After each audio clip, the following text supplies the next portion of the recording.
Hey there. About a month ago, we heard the news that NAR had put in the settlement request or agreement to the DOJ in the hopes that these lawsuits coming in from sellers stating that, we were monopolizing the commission would be settled, and they were going to throw out this one-time effort, this Hail Mary, so that we can squash any future possibilities of individual sellers going out there trying to sue. So we kind of settle it in a class action sense, if you will. Still has yet to be approved as of today, but all indications saying that they will approve it or some form of it.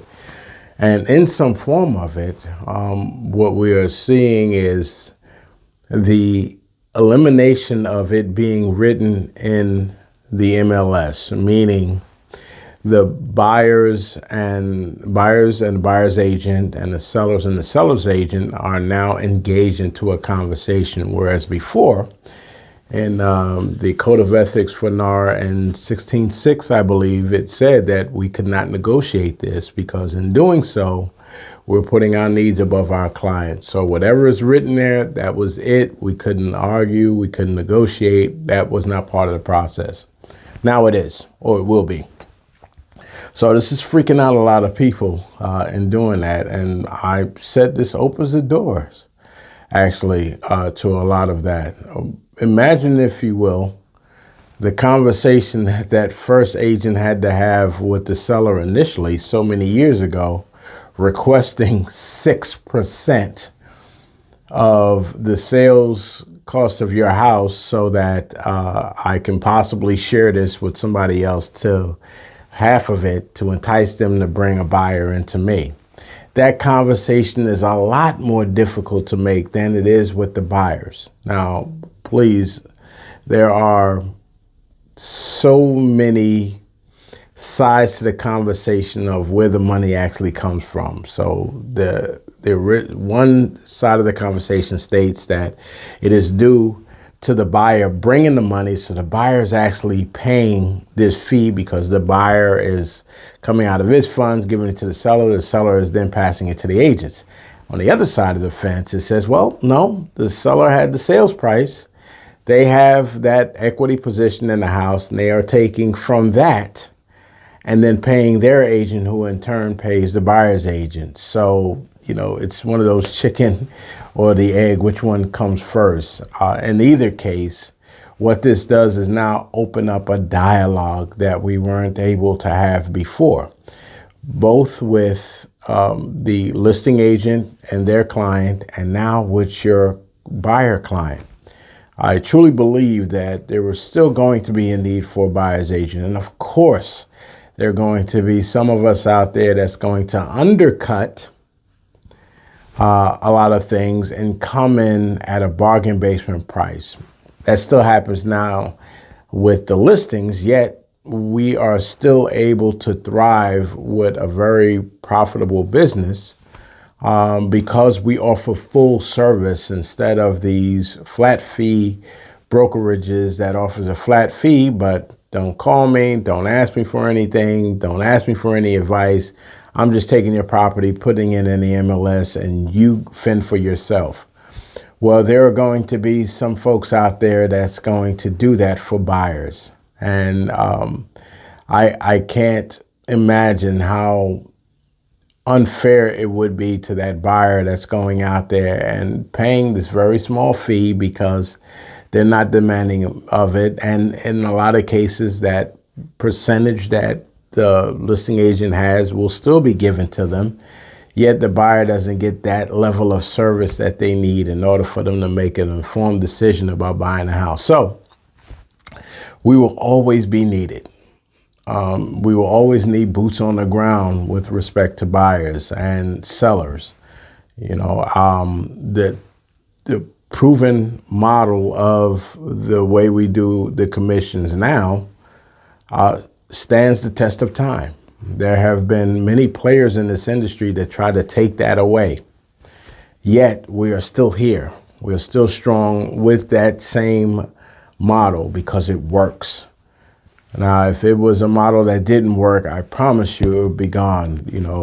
Business is like water. It finds its own level, and it will find its way to level things out, get rid of what isn't working, keep what works. And if something like this has proven the test of time for so many years, it'll be here. So to all of you out there who are worrying about this, I ask that you do not, but instead worry about yourself in getting your skill set up and having that conversation. Now, that conversation isn't difficult for me because it's a conversation that I've had for years. I engage in this conversation with them on the outset. They're used to it. And I liken it to the same conversation I have when I go and approach a FSBO who has a house ready for sale, and I have a client who's interested in it. I have to negotiate my fee with that seller if they're trying to do it. So I'm accustomed to doing that. I already have dialogue for it. I have already practiced it. I am ready for it each time I'm facing that. So with that, if you treat these instances or these new conversations like you would treat a FSBO and having to negotiate your contract, your commission, you might as well do that now with the listing agent and their client. Is be ready to just have that conversation and be clear. This does not eliminate the commission as some reports tout that it does. It doesn't eliminate it at all. The commissions are always there, especially for me, because with my listings, for example, I'm still going to ask my seller to offer up that 3% because it makes their house more enticing. And we have more field soldiers out there going out, grabbing their buyers and bringing them in to us, which really leverages our position greatly. So if you're dealing with me, I'm going to talk to them and I'm going to explain the benefits to them. So I'm going to get that done in the outset. But on the buyer side of things, I'm going to explain to my buyer, here is my fee. This is what I'll do for you. This is why you're paying the fee that you're paying. And I'm going to try to negotiate my fee mostly from that side of the transaction. But if it falls short, you are going to carry it because you are paying for my services, which is quite valuable because I am good at what I do. I'm not bragging, I'm reporting. And I'm reporting that because I study my craft. I dig in deep. I go over possible scenarios. I stay on top of the market. I know what's happening with everything. So my time is worth it for those buyer clients that are working with me.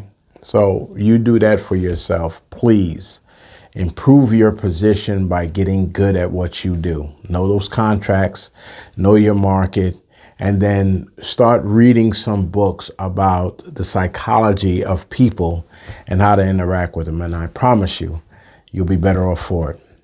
All right, again, April 2024.